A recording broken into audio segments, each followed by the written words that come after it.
Umabot sa ika-4 na alarma ang sunog sa isang residential area sa North Fairview, Quezon City. Para sa karagdagang detalye, may news to go si Marisol Abdurrahman. Marisol. Hawi, nandito pa rin tayo doon sa sa lugar na binabanggit mo nga dito sa Sitio Ruby sa North Fairview, Quezon City. At kung nakikita niyo dito sa ating likuran, bagamat idineklara ng fire out itong sunog na binabanggit mo nga kanina na umabot sa 4th alarm bandang 9:80 ng umaga, nakikita pa rin natin na meron pa rin mga usok, kaya patuloy pa rin nga ang pagbuhos ng tubig para masiguro talaga naligtas na ang lugar. Alas 8 kanina, Hawi, na magsimula nga ang sunog dito sa lugar na ayon sa mga taga Bureau of Fire Protection ay mga informal settlers. Itinaas nila ito sa 4th alarm dahil nakita nila na gawa nga sa light materials sa mga bahay. Sa sobrang bilis daw ng pagkalat ng apoy dahil gawa nga sa light materials sa mga bagay, agad daw natupok ang 30 bahay. Kaya naman, Hawi, apektado ngayon ang nasa 90 families.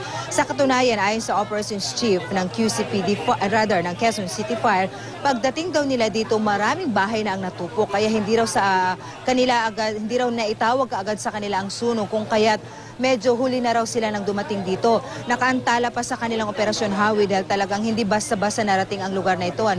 Napakahirap pasukin ang mga bumbero, talagang kailangan dumaan sa mga bubungan para ma-penetrate nila yung area at mabuhusan nga nila ng tubig. At isa pang naging problema nila, Hawi, talagang kasabay ng kanilang pagdating ang mga tao namang nagtatakbuhan. Sinasalubong sila at yung iba nga, may mga kanya-kanyang pangbitbit na mga dala, kaya talaga nagkaroon ng konting delay. Ayon dito sa Quezon City Fire, alam mo, Hawi, ang isang bahay ay kayang-kayang matupok sa loob lamang ng 4 hanggang 5 minuto. Unfortunately, pagdating daw nila kanila dito, Hawi, napakaraming bahay na ang natupok, ay napakahalaga raw ang kanilang paalala na pag may mga ganitong sunog ay agad daw itawag sa kanila dahil sabi nga, napakahalaga ng bawat segundo lalo na sa mga ganitong klaseng kalamidad. Natukoy na ng taga Bureau of Fire Protection ang pinagmulan ng sunog. Ito raw ay mula sa ikalawang palapag ng bahay ni Leticia Lipata. At ang tinitingnan nilang naging cause nga nitong sunog ay dahil daw sa open flame lang ang ginagamit daw na panluto doon, lalo na't mahangin daw ang panahon kaya nagkaroon daw ng disgrasya. Napakainit ng panahon, Hawi, kaya ang sinasabi sa atin ng Bureau of Fire Protection, nakadagdag na ito sa napakabilis na pagkalat ng apoy. Kaya naman ilang minuto lang ay talagang natupok na nga ang 30 kabahayan. Aalamin natin later, Hawi, kung saan nga pansamantalang manunuluyan itong ating mga kababayan nga na biktima nitong sunog. Well, may mga nakita na rin tayong mga taga-barangay kanina na nag-iikot, na nag-aasikaso, pero hindi pa natin nakuha talaga yung kanilang panig, kung saan for the meantime, dahil hindi rin basta-basta itong 90 families na talagang nawalan ng tirahan ngayon. Hawi? Marisol, may informasyon ba kung may casualties at may tinakbo sa ospital?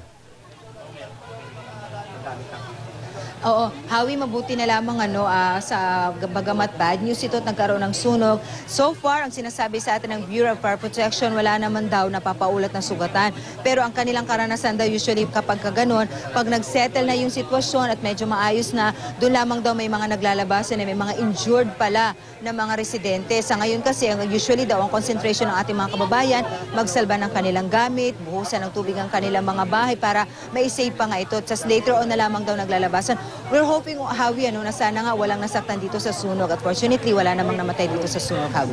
Yeah, Marisol, sabi mo nga medyo masikip yung lugar at nahirapan na pumunta ang mga bumbero dyan. Gaano kalayo ang mga bumbero? Saan nanggagaling yung tubig ng mga bumbero? Okay, Hawi, dito mismo sa kalsada ng barangay, hindi naman sila ganun kalayo.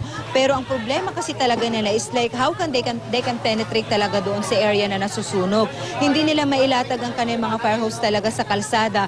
Kaya kailangan talaga nilang gumawa ng paraan, tumungtong na sila sa mga bubungan. Siguro na mga nasa sa tansya ko lang, I'm sorry, I'm not that expert, but I think aabutin ito sa 500 meters.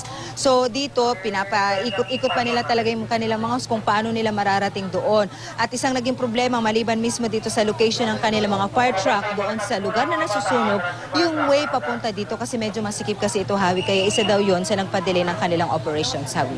Okay, maraming salamat, Marisol Abdurrahman.